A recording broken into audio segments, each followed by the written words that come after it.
Shalom teman-teman, bagaimana kabarnya? Saya diberkati, kita semua diberkati. Bersama saya yang sudah lagi, sebelum kita mulai ibadah, mari kita berdoa. Tuhan Yesus, sebentar lagi kita mau ibadah.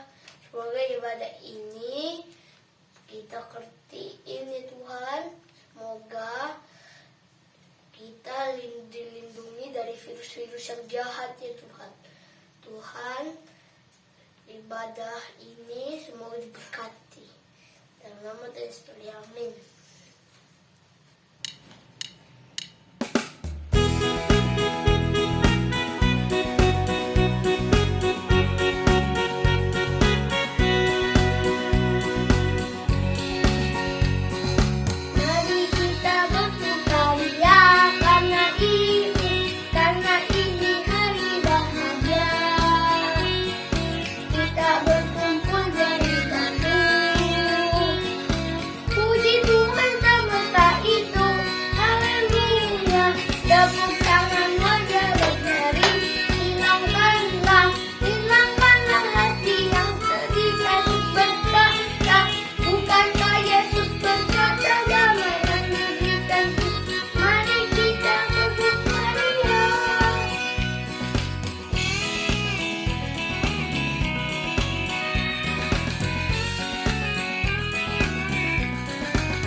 Salam adik-adik, bagaimana kabarnya?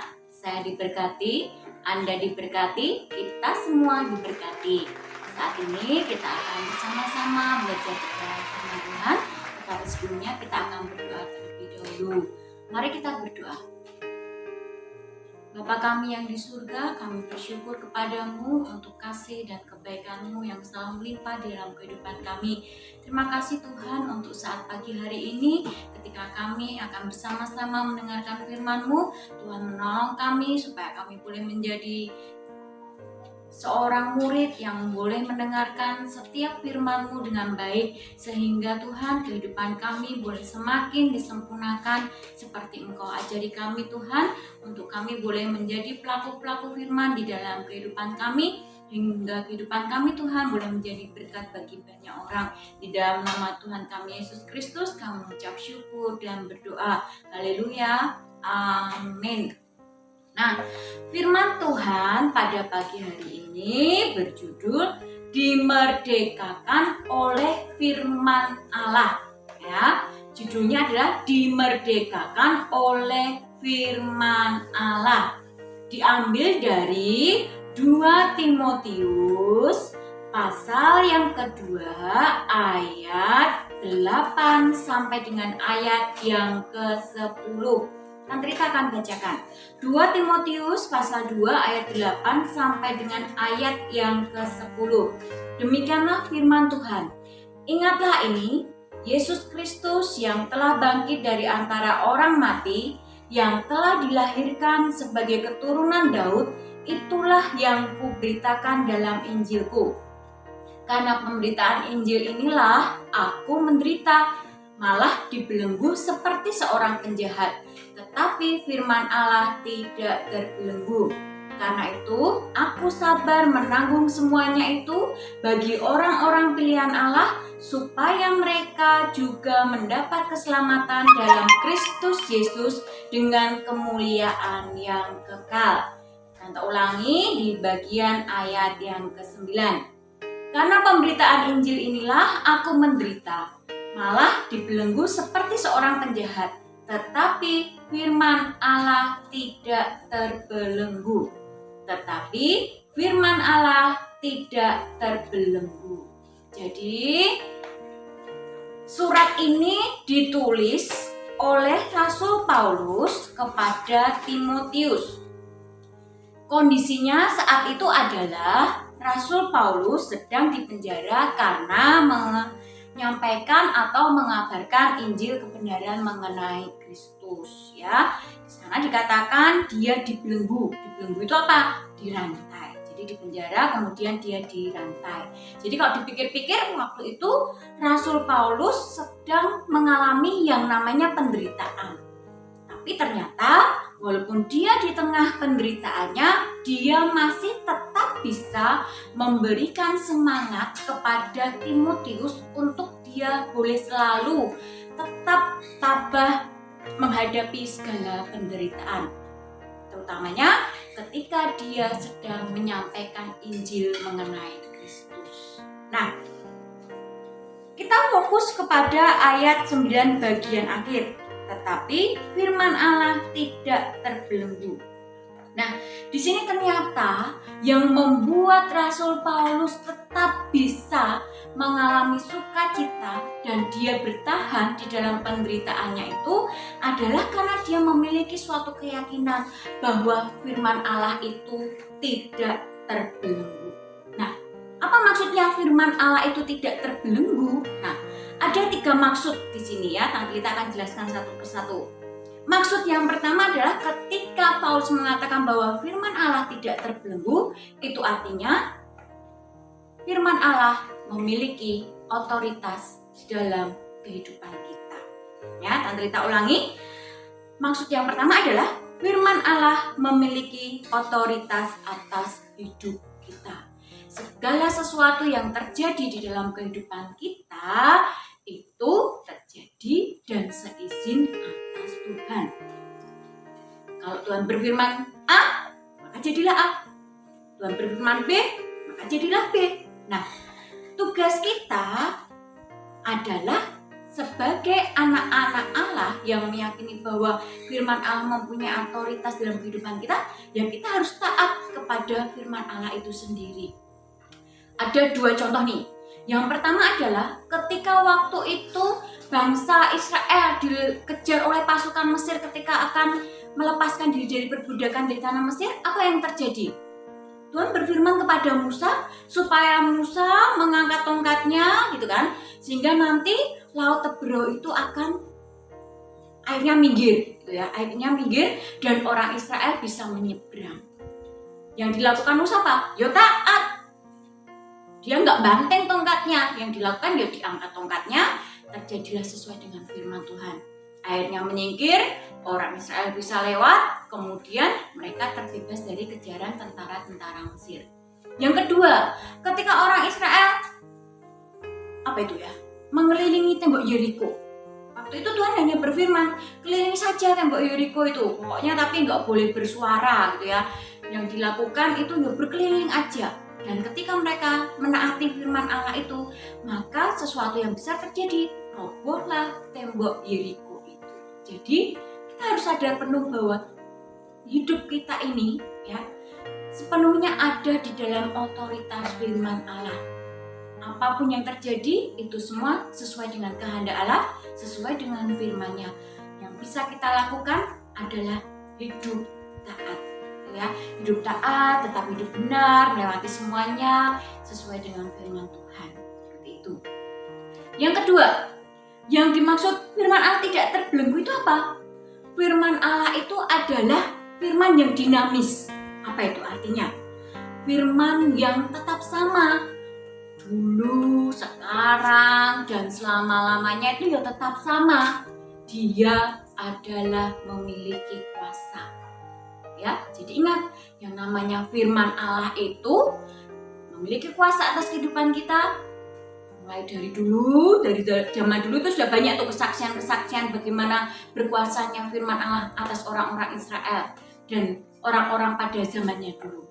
Zaman sekarang Pasti Tante Lita yakin ketika adik-adik semua hidup seturut taat dengan firman Tuhan, maka kita akan mengalami hal-hal yang baik daripada Tuhan.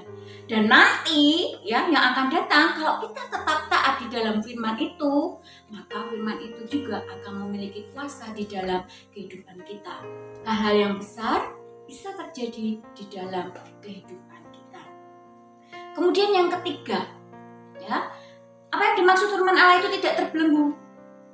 Firman Allah itu tidak terbelenggu karena firman itu bekerja di dalam hati kita. Pernah nggak nih, misalnya suatu saat kalian pas ngambek sama orang tua, kemudian tiba-tiba ada yang mengingatkan dalam hatinya, hormatilah ayahmu dan ibumu supaya lanjut umurmu di tanah yang diberikan Tuhan Allahmu kepadamu. Itu cara firman Allah bekerja di dalam hati kita, mengingatkan kita, menolong kita ketika kita harus melewati kesulitan-kesulitan. Mungkin ketika kita sedang mengalami sakit penyakit, gitu ya, sakit gak sembuh-sembuh, ingat. Kemudian ada yang di dalam hati kita mengatakan bahwa segala sesuatu itu terjadi atas izin Tuhan untuk mendatangkan kebaikan bagi umatnya. Ya loh, pernah kan mengalami seperti itu? Pernah enggak ketika kalian ingin mencuri-curi waktu, dilarang ibunya main HP, tapi kemudian curi-curi, ada yang mengatakan dalam hatinya, jangan mencuri. Itu firman Tuhan bekerja dalam hati kalian. Tujuannya apa? Supaya kalian tetap taat pada firman, hidup dalam otoritas firman Tuhan. Dan ketika kalian melakukannya, maka segala hal yang baik akan Tuhan berikan di dalam kehidupan kalian. Ingat ya, jadikanlah firman Tuhan sebagai landasan hidup kalian. Ya, ingat, firman Tuhan itu tidak terbelenggu. Dia memiliki otoritas dalam kehidupan kita. Dia dinamis, tetap sama dari dulu sekarang sampai selama-lamanya. Dan juga dia bekerja di dalam hati kita. Terserah kita tapi mau atau enggak dipimpin oleh firman Tuhan. Ayat hafalannya adalah dari Mazmur pasal 119 ayat 105. Nanti kita akan bacakan. Kita baca bersama-sama yuk. Sudah ketemu Mazmur 119 ayat 105? Yuk kita baca ya. 1, 2, 3. Firman-Mu itu pelita bagi kakiku dan terang bagi jalanku. Sekali lagi. Firman-Mu itu pelita bagi kakiku dan terang bagi jalanku.